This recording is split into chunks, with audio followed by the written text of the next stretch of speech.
Maka kalau ya ingin mempekerjakan orang lain atau kita sebagai karyawan orang lain, maka hendaknya harus memenuhi dua hal ini, ya. Ya, orang yang amanah berkaitan dengan agama, kemudian profesional berkaitan dengan dunianya. Maka harus terpenuhi dua syarat ini. Nah, jemaah sekalian rahimakumullah, berdasarkan ayat ini, maka ya Nabi Yusuf menyebutkan kelebihan dirinya. Beliau punya dua ini. Maka tujuan beliau apa? Agar orang lain mendapatkan manfaat, mendapatkan faedah, maka ini boleh. Ya. Contoh yang lain.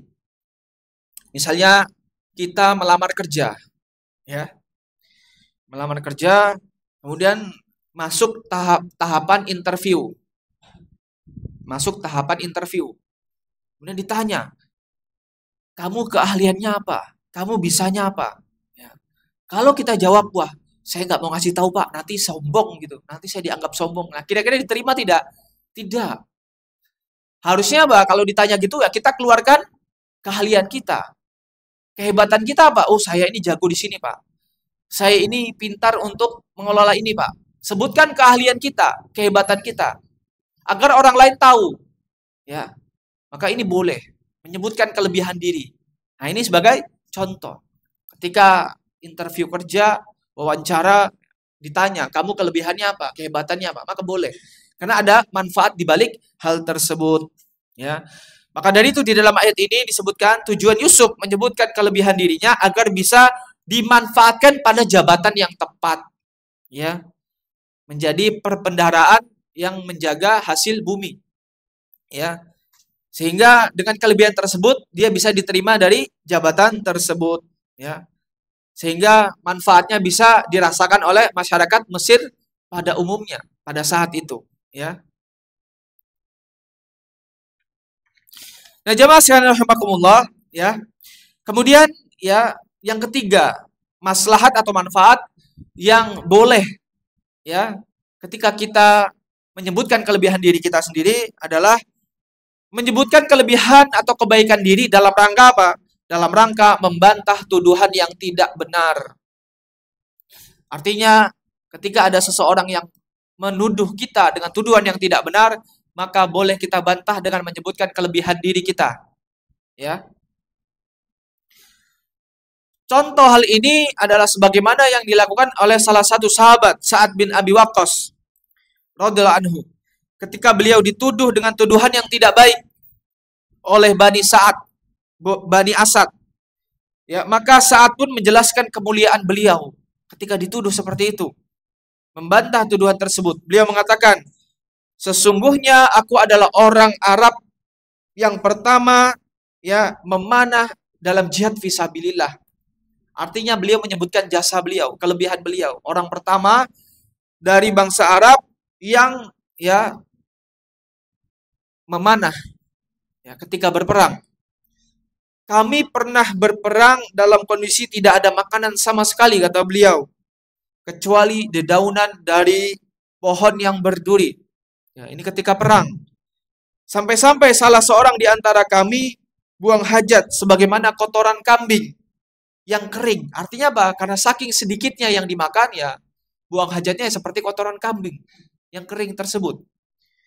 Lalu Bani Asad, kata beliau, ingin mengajariku dan meluruskan aku tentang Islam, yaitu mereka menuduh Sa'ad tidak benar sholatnya. Artinya saat ini dituduh tidak benar sholatnya. Maka sungguh rugi dan sirna amal solehku sebelumnya. Ya, maka Sa'ad bin Abi Waqqas ini dituduh sholatnya nggak benar. Ya, rugi amal solehnya yang dilakukan sebelumnya karena sholatnya nggak benar. Maka Sa'ad pun menyebutkan kelebihan dirinya untuk membantah orang-orang yang menuduh dengan tuduhan yang tidak benar. Ya. Maka Ibnu Hajar menjelaskan sebab bolehnya Sa'ad memuji dirinya sendiri. Beliau mengatakan, hal ini boleh baginya karena orang-orang bodoh yang telah mencelanya dengan menyatakan bahwa beliau itu tidak benar sholatnya. Maka terpaksa beliau harus menyebutkan kemuliaan diri beliau. Ya, pujian. Ya, maka pujian jika tanpa disertai kezaliman dan menjatuhkan orang lain, serta tujuannya adalah untuk menampakkan kebenaran dan mensyukuri nikmat Allah, maka tidaklah mengapa. Ya, jadi beliau ini memuji diri beliau sendiri, tapi tanpa menjatuhkan orang lain. Ya, tujuannya apa? Untuk mensyukuri nikmat Allah Subhanahu wa taala dan menampakkan kebenaran. Kalau beliau itu dalam posisi yang benar, maka nggak apa-apa. Sebagaimana jika ada seorang yang mengatakan, kata Ibnu Hajar, sungguh aku telah hafal Al-Quran. Sungguh aku telah hafal Al-Quran, pandai dalam tafsirnya, dan dalam ilmu fikih dengan tujuan untuk bersyukur atau memberitahukan tentang kelebihannya, agar orang-orang bisa mengambil manfaat dari dirinya. Ya, seandainya jika tidak disebutkan kelebihannya, maka orang-orang nggak akan tahu kelebihannya. Maka bolehnya ya orang ini menyebutkan kelebihan dirinya agar orang lain bisa mendapatkan faedah. Ya, maka dari itu ya hukum asalnya memuji diri sendiri itu tidak diperbolehkan, tercela. Kecuali memang ada maslahat, ada manfaat di balik pujian tersebut. Maka tadi ada tiga maslahatnya. Yang pertama adalah ya untuk mensyukuri nikmat Allah, menyebutkan nikmat Allah Subhanahu wa taala, menceritakan nikmat Allah. Kemudian yang kedua, agar orang lain bisa mengambil manfaat, faedah dari dirinya kalau dia sebutkan kelebihannya. Kemudian yang ketiga, untuk meluruskan tuduhan yang tidak benar berkaitan dengan dirinya, maka diperbolehkan. Nah, jemaah sekalian rahimakumullah, ya. Kemudian Imam Az-Zahabi rahimahullah taala menyebutkan, razaqanallahu tinabaha birahmatihi. Semoga Allah ya memberikan kita rizki, anugerah kepada kita untuk bisa menjauhi dosa-dosa besar tersebut dengan kasih sayangnya.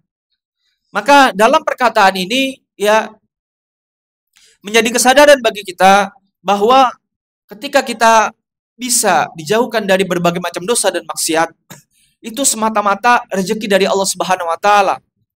Semata-mata karunia dari Allah Subhanahu wa taala, semata-mata kasih sayang dari Allah Subhanahu wa taala, bukan karena kemampuan kita sendiri.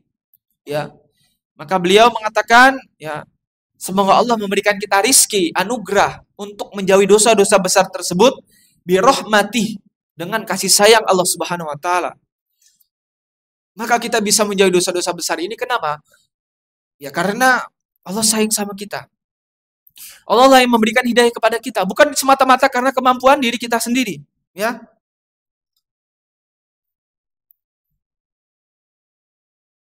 Bahkan Rasulullah Sallallahu Alaihi Wasallam itu bukan karena beliau dirinya sendiri sehingga mampu, sehingga kokoh, tapi karena Allah Subhanahu wa taala.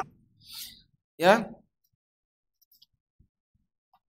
Maka Rasulullah Sallallahu Alaihi Wasallam itu membutuhkan rahmat Allah Subhanahu wa taala agar terhindar dari yang namanya penyimpangan, dosa dan maksiat. Allah Subhanahu wa taala berfirman di dalam surat Al-Isra ayat 74. Allah katakan, "Walaula an tsabatnaka laqad kita tarkanu ilaihim syai'an qalila."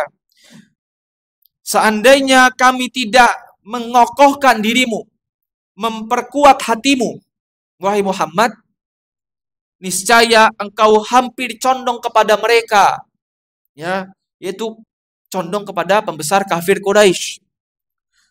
Seandainya Allah Subhanahu wa taala tidak mengkokohkan hati Nabi Muhammad SAW, tidak menguatkan hati beliau, sungguh beliau itu akan condong kepada orang-orang kafir Quraisy.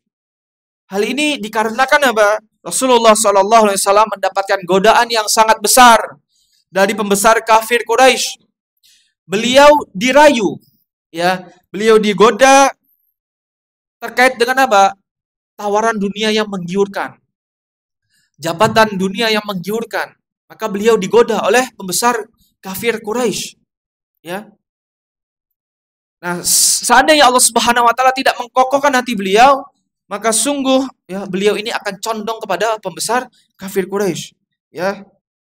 Maka dari itu ya ketika kita diberikan kemudahan oleh Allah Subhanahu wa taala ya untuk menjauhi dosa dan maksiat, itu semata-mata karunia dari Allah Subhanahu wa taala. Begitu juga ketika kita dimudahkan oleh Allah Subhanahu wa taala untuk taat, ya, untuk melakukan berbagai macam amal soleh, itu semata-mata karunia dari Allah Subhanahu wa taala, ya. Bukan karena kemampuan diri kita sendiri, ya.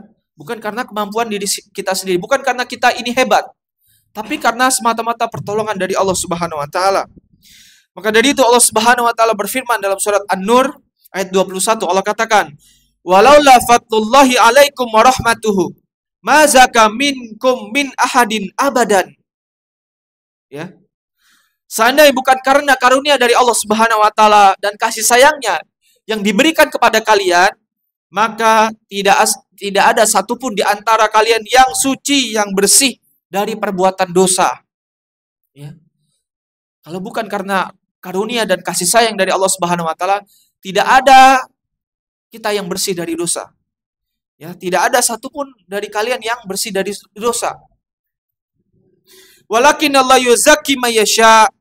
Akan tetapi Allah itu mensucikan, membersihkan siapa saja yang Ia kehendaki. Artinya apa? Allah Subhanahu wa taala itu menerima taubat hamba-hambanya. Ya. Karena Allah mensucikan hambanya dengan cara apa? Hamba itu mau bertobat kepada Allah Subhanahu wa taala, kemudian Allah bersihkan hatinya. Allah terima taubatnya. Wallahu sami'un alim. Dan Allah Maha mendengar lagi Maha mengetahui. Maka dari itu jamaah sekalian rahimakumullah, ya, ketika Allah Subhanahu wa taala mudahkan kita ya untuk ya taat kepada Allah Subhanahu wa taala dan menjauhi dosa dan maksiat, itu semata-mata karunia dari Allah Subhanahu wa taala. Jangan sampai kita pernah punya pikiran bahwa kitalah yang hebat, kita bisa melakukan ini karena kemampuan kita. Ya, maka semata-mata yang kita lakukan itu karena pertolongan dari Allah Subhanahu wa taala. Maka dari itu di dalam surat Al-Fatihah kita senantiasa membaca iyyaka na'budu wa iyyaka nasta'in. Ya, hanya kepada Engkau kami menyembah dan hanya kepada Engkau kami minta pertolongan. Artinya kita minta tolong kepada Allah Subhanahu wa taala.